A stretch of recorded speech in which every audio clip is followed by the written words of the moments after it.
You didn't plan it. That's the part no one talks about. This wasn't a dramatic exit. It wasn't a speech you rehearsed. It wasn't revenge dressed up as self-respect. It was a quiet moment where something inside you finally went still, where the noise stopped, where you realized you were done explaining, done waiting, done hoping they would suddenly wake up and meet you where you stood. And when you left, you didn't slam the door. You didn't threaten. You didn't chase. You simply removed yourself, and that's why it hit so hard. Because the avoidant expected chaos. They expected tears, long messages, late night emotional spirals, one last attempt to prove your worth. They expected movement. What they got was absence, and that absence wasn't empty.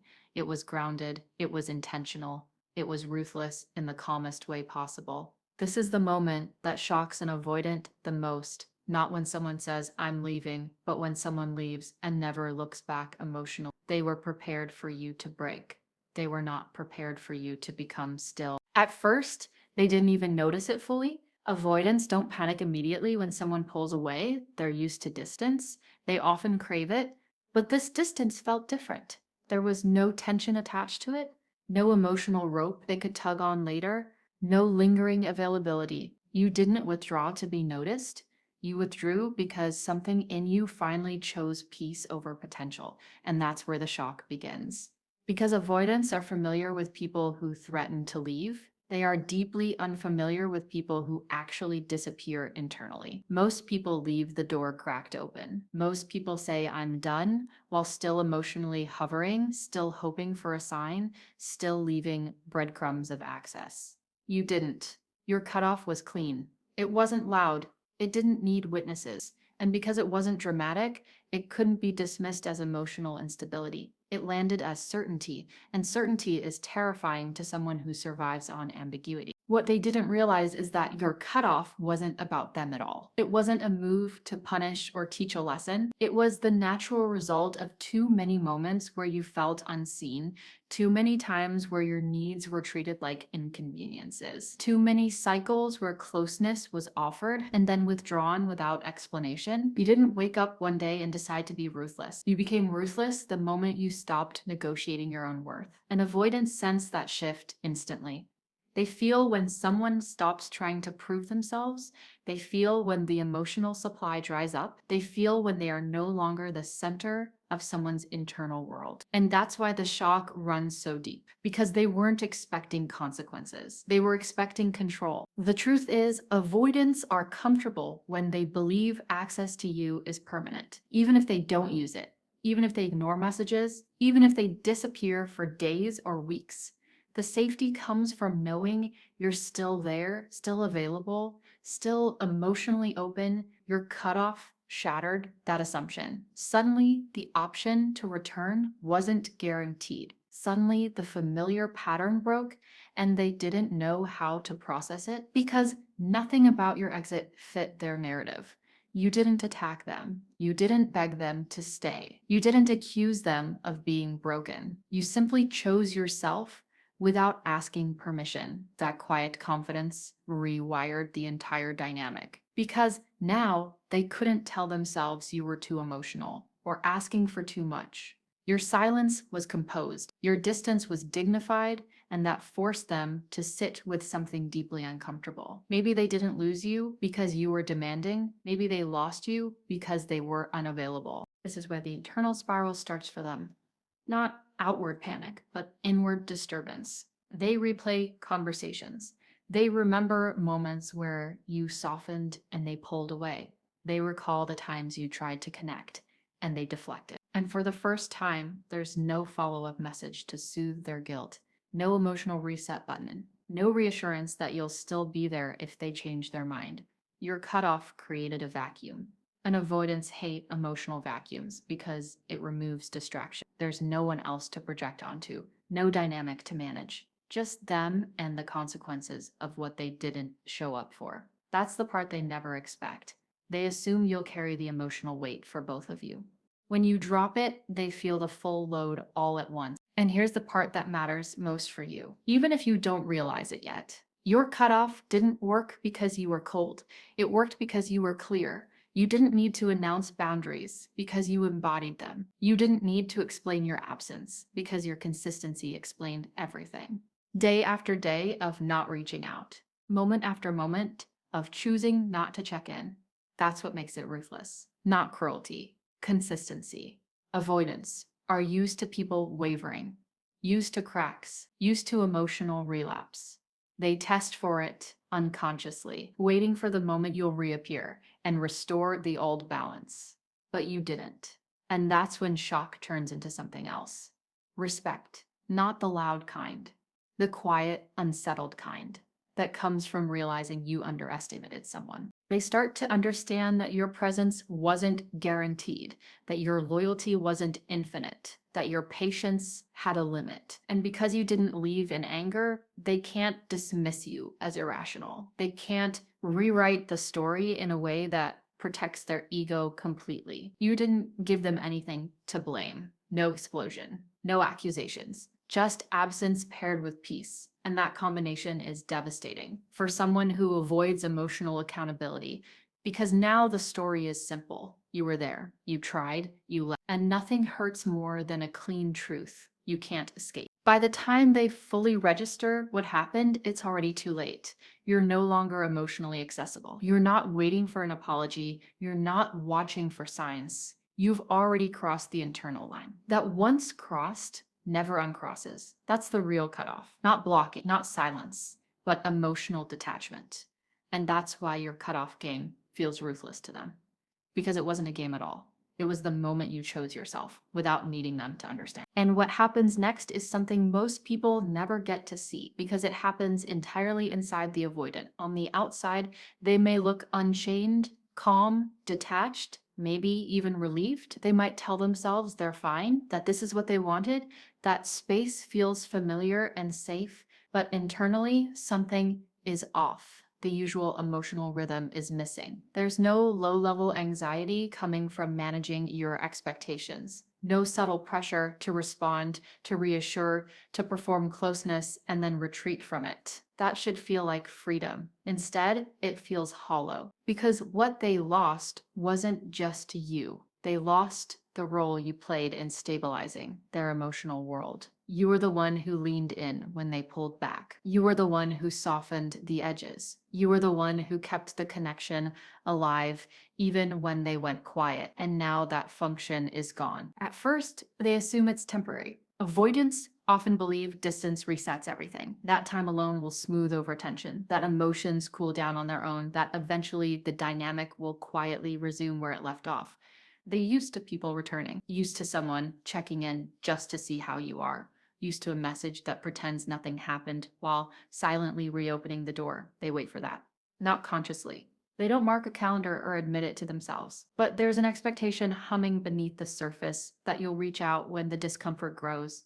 When days pass and nothing comes, that expectation starts to crack. This is when they begin to test the silence. Maybe they check your social presence. Maybe they reread old conversations. Maybe they replay moments they once dismissed as insignificant. They're not looking for nostalgia. They're looking for reassurance that they still matter to you. That if they wanted to, they could still step back into your life. But the more they look, the more they realize something unsettling. You didn't just disappear from them. You disappeared from the dynamic itself. You didn't leave emotional breadcrumbs. You didn't signal long. You didn't perform absence in a way that invites pursuit. Your cutoff wasn't passive-aggressive. It wasn't staged. It was complete. And that completeness is what unsettles them. Avoidants are deeply attuned to emotional availability, even when they avoid it. They sense when someone is still emotionally open, still holding space, still waiting. That's how they maintain control without having to show up fully. But your energy changed. Even from a distance, it's noticeable. There's no pull anymore. No unresolved tension. No emotional door left ajar. And suddenly, they're the ones sitting with uncertainty. They're the ones wondering if they miscalculated, if they assumed too much, if they took your presence for granted because it always seemed renewable. That's when the shock deepens, because the loss isn't dramatic. It's subtle. It shows up in quiet moments, in pauses between distractions, in the absence of a familiar emotional anchor. And here's the part that might surprise you.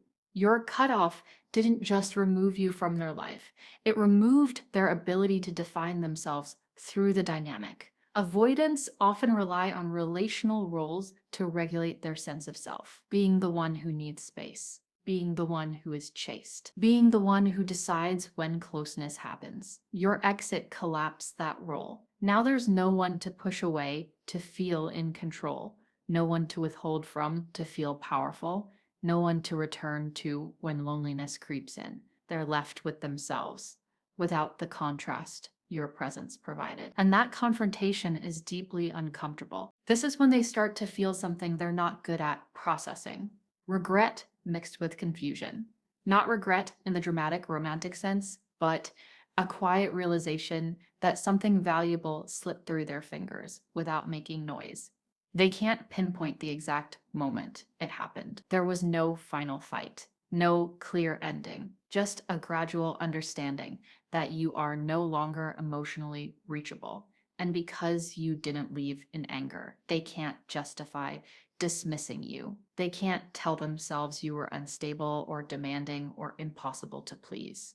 You were steady, you were patient, and then you were gone. That narrative doesn't protect them, it exposes them. Meanwhile, on your side, something entirely different is unfolding. Your nervous system is recalibrating. For the first time in a long while, you're not waiting for a response that may or may not come. You're not scanning silence for meaning. You're not bracing yourself for emotional whiplash. There's grief, yes. There's a sense of loss. But beneath it, there's relief, a deep exhale. You didn't realize you were holding. Your cutoff didn't make you cold. It made you clear, and clarity brings peace, even when it hurts. That peace is what makes your absence so powerful, because you're not cutting off while spiraling. You're cutting off while stabilizing. Avoidants feel that shift instinctively. They feel when someone stops orbiting them emotionally. They feel when they're no longer the reference point for someone's moods, thoughts, and choices. That's when the shock turns inward. They begin to question things they've avoided questioning before. Why did closeness feel threatening? Why did consistency feel suffocating? Why did they assume you would always adapt to their distance? These questions don't always lead to growth, but they do lead to discomfort. And discomfort is something avoidants spend their lives trying to escape. Your cutoff forced them to sit in it. They might tell themselves stories to cope, that you moved on too fast, that you were never as invested as they thought, that your silence proves you didn't care. But none of those stories quite land, because they remember how much you gave. They remember the patience, the understanding, the way you stayed even when it was hard. And that memory clashes with the idea that you were indifferent. The truth is harder to swallow. You cared deeply, and you still chose to leave. That means the issue wasn't your lack of love. It was the cost of staying. As time goes on, something else happens. They realize that your cutoff didn't provoke drama. It didn't pull others into the story. You didn't campaign for validation. You didn't need to be seen as the victim.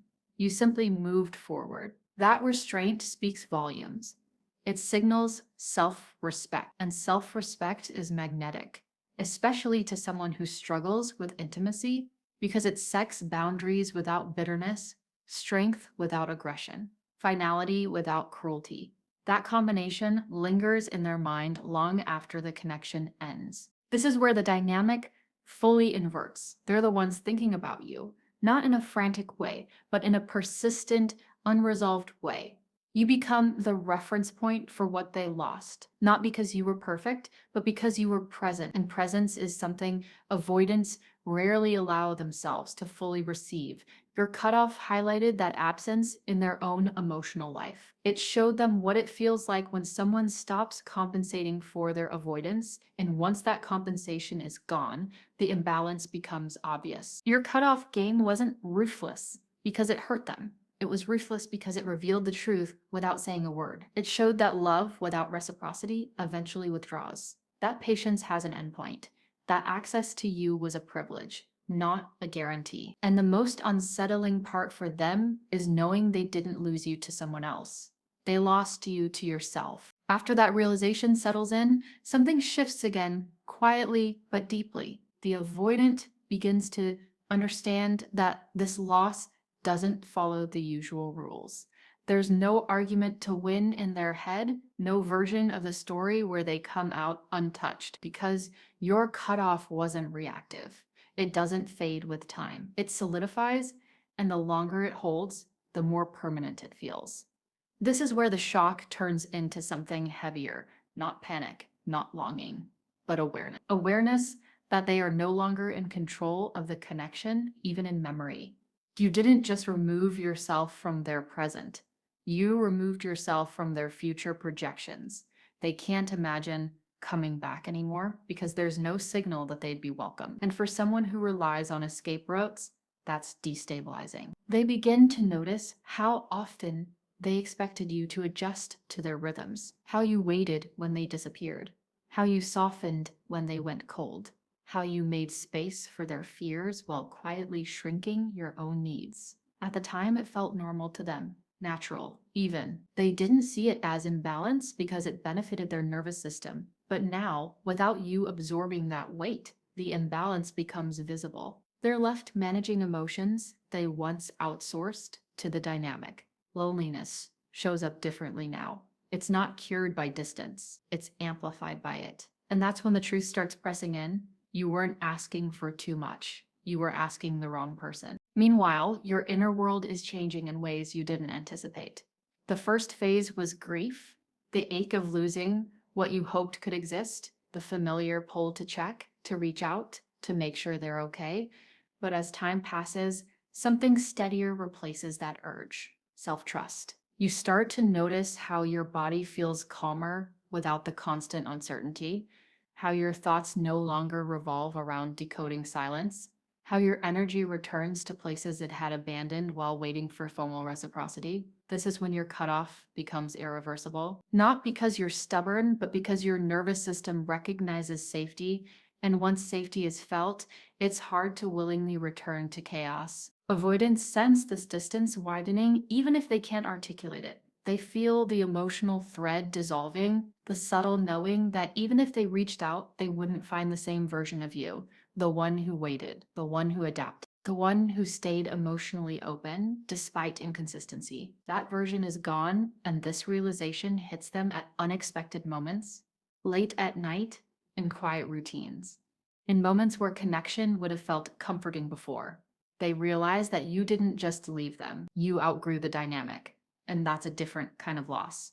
One that can't be reversed with a message or a promise. They may feel an urge to reconnect, not out of readiness, but out of discomfort, to test if the door is truly closed, to see if they still matter. But your silence, your consistency, your refusal to re-enter the cycle without real change communicates everything they need to know. You are no longer available for halfway presence. And that boundary, unspoken but firm, is what makes your cutoff feel ruthless, because it doesn't invite negotiation. It doesn't ask to be understood. It simply stands. As this settles, the avoidant begins to confront a deeper fear, not of losing you, but of being seen clearly. Your cutoff stripped away the distractions that allowed them to avoid self-examination. Without you reacting, chasing, or explaining, there's nothing to push against. No emotional mirror to distort, just a quiet reflection of what they didn't offer. And that reflection is uncomfortable because it's honest. They can no longer say the connection failed because of incompatibility alone. They can no longer claim they were misunderstood. The simplicity of your exit tells a different story. You stayed as long as it was healthy. You left when it wasn't. No drama, no manipulation, just alignment. This forces them to sit with questions they've spent years dodging. Why does intimacy feel like pressure? Why does consistency feel like a threat? Why do they only recognize value once it's unreachable? These questions don't always lead to change, but they do linger. And the reason your cutoff haunts them is because it exposes a pattern. You weren't the first to leave, but you were the first to leave without trying to be remembered, without leaving a piece of yourself behind. That's what makes it unforgettable. You didn't cling, you didn't collapse. You didn't need closure from them to move on.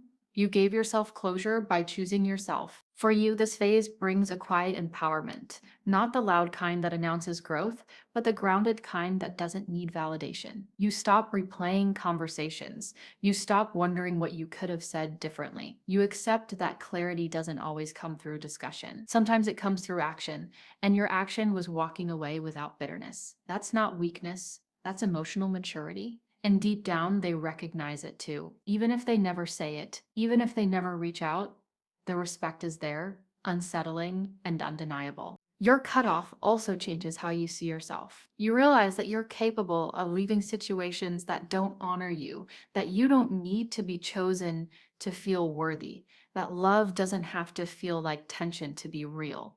This awareness reshapes your future connections. You're no longer attracted to emotional unavailability masked as mystery. You're no longer willing to audition for consistency. And this is the final twist that avoidants rarely expect. Your cutoff didn't just end the connection, it elevated your standard. And standards are intimidating to someone who avoids depth. In the end, the ruthlessness of your cutoff isn't measured by how much it hurt them. It's measured by how completely you honored yourself. You didn't leave to be missed, you left to be whole. And that distinction matters because being missed fades, wholeness lasts. The avoidant may carry the echo of you for a long time, not because you were perfect, but because you represented something rare: stability without control, presence without pressure, love without self-abandonment.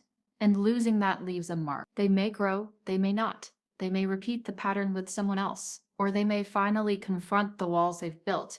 But whatever path they take, your role in their story is sealed. You became the moment where avoidance met consequence, where distance met finality, where assumptions met reality, and they didn't see it coming because you didn't announce it. You just lived it. For you, the story continues differently, with steadier ground beneath your feet, with a deeper trust in your instincts, with the knowledge that walking away can be an act of love, not just for yourself, but for the truth. You didn't become cold. You became clear, and clarity is powerful. It doesn't argue, it doesn't chase, it simply moves forward. That's why your cutoff game feels ruthless to them, because it wasn't fueled by anger or ego, it was fueled by self-respect. And self-respect doesn't circle back to prove a point. It keeps walking. After everything settles, after the silence has proven it isn't temporary, another realization quietly lands for them, heavier than the rest. Your cutoff didn't just end a connection, it changed the way they remember you. You are no longer stored as someone who almost left, someone who struggled, someone who tried and failed. You are remembered as the one who chose dignity over desire, and that memory carries weight. Because avoidants are used to rewriting the past in a way that protects them. They minimize, they rationalize, they emotionally downgrade people who leave so the loss doesn't hurt as much. But your exit resists that rewrite. There's nothing messy to cling to, no emotional explosion to point at, no behavior to discredit. You didn't give them a flaw big enough to hide behind, and that makes you linger differently in their mind. Not as pain, but as contrast, as the standard they didn't meet. They start noticing how your absence didn't create chaos in your life. They may hear, see, or sense that you stabilized instead of collapsed, that you didn't spiral publicly, that you didn't broadcast suffering, that your world didn't shrink after you walked away. And that's deeply unsettling because it contradicts the belief they rely on to stay avoidant, that closeness is dangerous, that emotional investment leads to loss of control, that intimacy costs too much. You walking away and thriving quietly breaks that illusion. It shows that closeness wasn't the threat, misalignment was. And now that truth sits with them, unresolved. For you, this phase brings something subtle but powerful, a shift in identity. You no longer see yourself as someone who was left, overlooked, or not chosen fully. You see yourself as someone who chose when to stop accepting less. That reframing changes everything. It changes how you interpret the past. It changes how you carry yourself in the present. It changes what you tolerate moving forward. Your cutoff becomes a reference point, a reminder that you can survive disappointment without losing yourself. And that knowledge settles deep in your bones. Time continues to move, and with it, the emotional residue thins. But one thing remains consistent. You don't reach out, not when you're lonely, not when nostalgia hits, not when you wonder if things could be different now. And that consistency is what transform your cutoff from a decision into a boundary. Boundaries aren't loud. They don't announce themselves repeatedly. They're upheld through behavior. And every day you choose not to re-enter the dynamic. You reinforce a truth to yourself and to them. Access to you requires safety, not just history. Avoidants struggle with this more than they admit. They are used to time working in their favor, used to distance softening people, used to silence eroding resolve. But your silence doesn't soften into availability. It hardens into self-respect. And that confuses them because it means time didn't weaken your stance. It strengthened it. The longer you stay gone, the more real the loss becomes. Not dramatic, not urgent, but undeniable. They can no longer tell themselves they're just taking space. They're no longer in control of the pause. The pause has turned into an ending. For you, this is where emotional attachment loosens its grip. Not all at once, but steadily. The memories lose their charge. The questions lose their urgency. You stop imagining alternate versions of the past. You stop wondering what you could have done differently. Because you understand now that clarity doesn't come from rehashing, it comes from alignment. And you're aligned with yourself again. That alignment feels better than familiarity ever did. And once you taste it, you don't want to go back. Eventually, they may feel an urge to reach out, not because they're ready for depth, but because the finality of your absence presses on something tender inside them.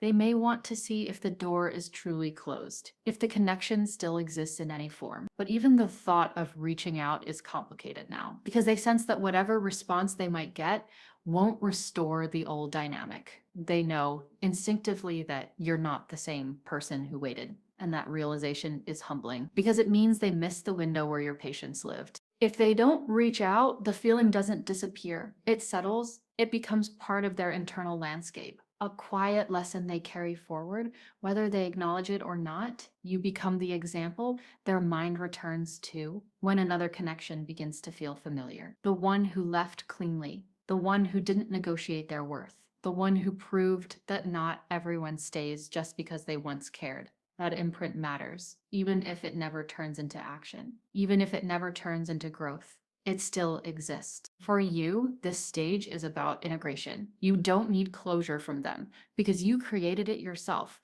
You don't need validation because your life feels fuller, steadier, more grounded.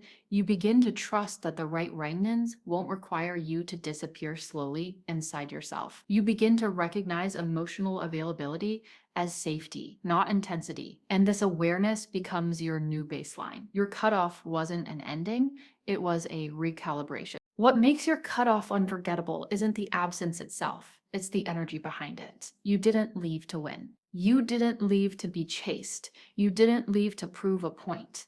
You left because something inside you said enough, and that inner decision is what gave your exit its power. Avoidants feel that difference. They know when someone leaves hoping to be pulled back, and they know when someone leaves because they've already let go. You were the second, and that's why the shock lasted. They may never articulate it, they may never admit it out loud, but somewhere inside them, they know they lost something real, not potential, not fantasy, something grounded and steady. And that knowledge doesn't scream. It whispers.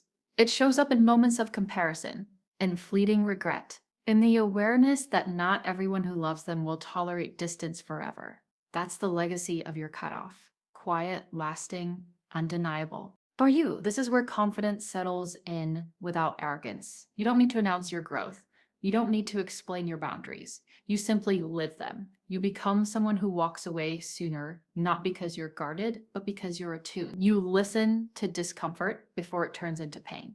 You trust yourself enough to leave when alignment disappears, and that trust becomes the foundation of everything that comes next. In the end, your cutoff game was ruthless because it was rooted in truth. Truth doesn't bargain. It doesn't linger where it's not honored. It doesn't need permission to move on. You honored yourself without villainizing Anan. You chose peace without demanding understanding. You left without collapsing. And that combination is rare. It leaves an imprint. They may remember you for a long time, not as someone they lost in chaos, but as someone they lost in clarity. And clarity is hard to forget because it doesn't fade with emotion, it sharpens with time. You became the moment they realized that avoidance has consequences, even when no one raises their voice. And you became something even more important to yourself. Proof that you can love deeply without abandoning yourself. Proof that walking away can be an act of strength. Proof that silence, when chosen with self-respect,